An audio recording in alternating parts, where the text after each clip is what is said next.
इसीलिए वो हिंदू बार बार पैसों के बारे में बात करती थी। हमसे 10 लाख रुपया लेके हमको तुम नोटिस भिजवा रही हो। स्नेहा तुम अंदर जाओ। भूल गई मेला में सबके सामने तुम्हारी माँ कैसे हाथ जोड़ के रो रो के गिड़गिड़ा रही थी हमारे सामने। स्नेहा क्या बोल रही है? चलो ना यहाँ से। मनोहर की बीवी आई थी ना घर। माँ हमें बताओ वो काहे आई थी? माफी मांगने आई थी वो। और हम बेवकूफ, हम नहीं ना जानते थे कि हम तो इस घर का हिस्सा ही नहीं है। वो कागज मिलना, हिंदू का यहाँ आना, माफी मांगना, सब झूठ था ना माँ, सब झूठ था ना। हिंदू यहाँ माफी मांगने नहीं आई थी बिट्टू, वो ठकुराइन को लेकर पंचायत में बुलाने के लिए आई थी।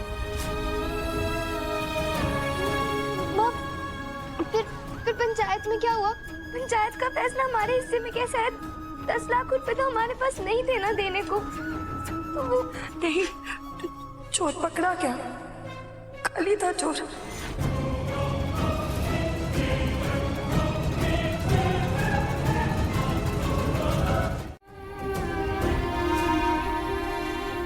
हम इसको एक भाई की तरह नहीं, अपना बेटा की तरह पाले।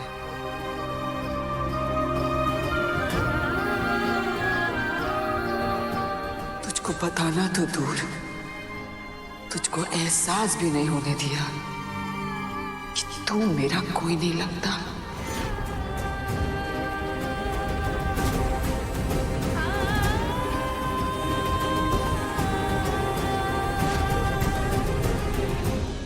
हमारी शादी के बाद तू अकेला रह जाएगा, इसलिए तुझको अपने साथ ले आए।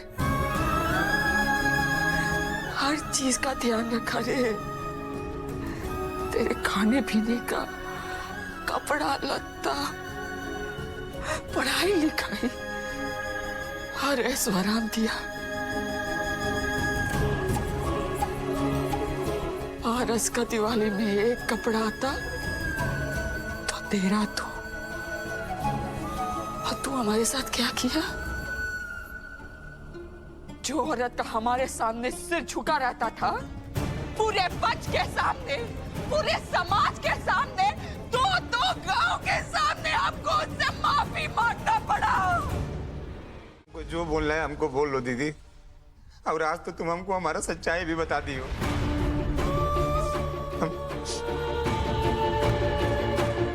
अब तो हमको और पश्चाताप हो रहा है दीदी, काहे कि हम भले तुम्हारे भाई हैं, लेकिन तुम हमको हमेशा हमारी माँ की तरह रखी हो, अपने बेटे पारस की तरह हमको पाली हो। भगवान कसम खा के कह रहे हैं दीदी, हम तुम्हारा भरोसा खो चुके हैं। तुम्हारा कसम खा के कह रहे हैं दीदी, अगर वो लोग हमको जलील किया होता तो हम एक बार के लिए सह भी लेते हैं, लेकिन वो लोग तुमको जलील किया है, हमको इस्तेमाल करके। कसम से दीदी, अब इसका बदला हम लेंगे। हम बताएंगे उन लोगों को, ये काली अब अपने तरीके से उनसे ढाबा छीनेगा। पूरे गांव के सामने वो गंगा को तुम्हारे पैर पे झुका करके, गिरा करके तुमको तुम्हारा सम्मान वापस दिलाएंगे।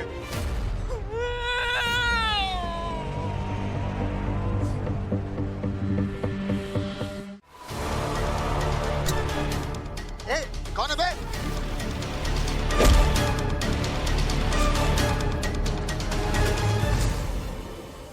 लेकिन मामा वो था कौन? पता नहीं बे भांजे, अगर दारू के नशे में ना होते ना तब बताते उसको। कि जो हमारी आंख खुली तो हम एक काले कोठरी में थे, हमारा हाथ दोनों कुर्सी में रस्सी से बंधा हुआ था। अरे कोई है? अरे बाहर निकालो।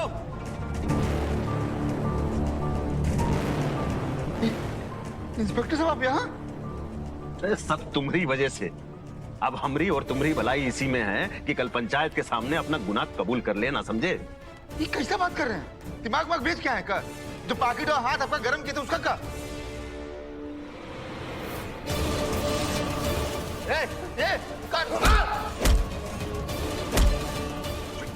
वो फायदा है नहीं।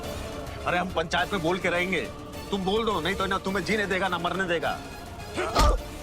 भाई मत मारो यार, जो जो तुम कहोगे वो करेंगे हम। हमारे हाथ पैर बांध करके, मुंह पे काला कपड़ा ढक के हमको बहुत मारा।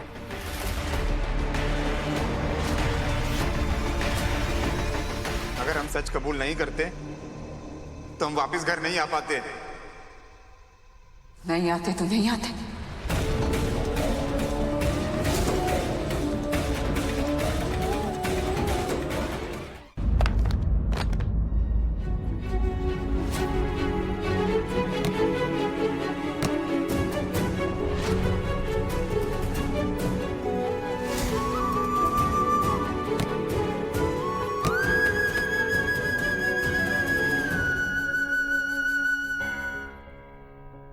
ये है हमारा परिवार, गंगा माई की बेटियां, और ये हम स्नेहा शर्मा। उम्र 23 साल, लेकिन तजुर्बा उम्र से भी ज्यादा। क्योंकि बचपन से जो हम देखे हैं ना, वो ना तो सोनी देखी है, न सहाना दी देखी और ना ही माँ देखी है। सबको ये कहते सुने हैं हम कि घर चलाने के लिए एक मर्द का, एक आदमी का होना बहुत जरूरी है। तो बस निकल पड़े थे हम वो सोच बदलने। सोच बदलते बदलते हम खुद को ही बदल दिए। ना कोई दोस्त, ना कोई साथी जिससे हम अपनी दिल की बात कर पाते, क्योंकि हमारी पूरी दुनिया तो यही थे ना।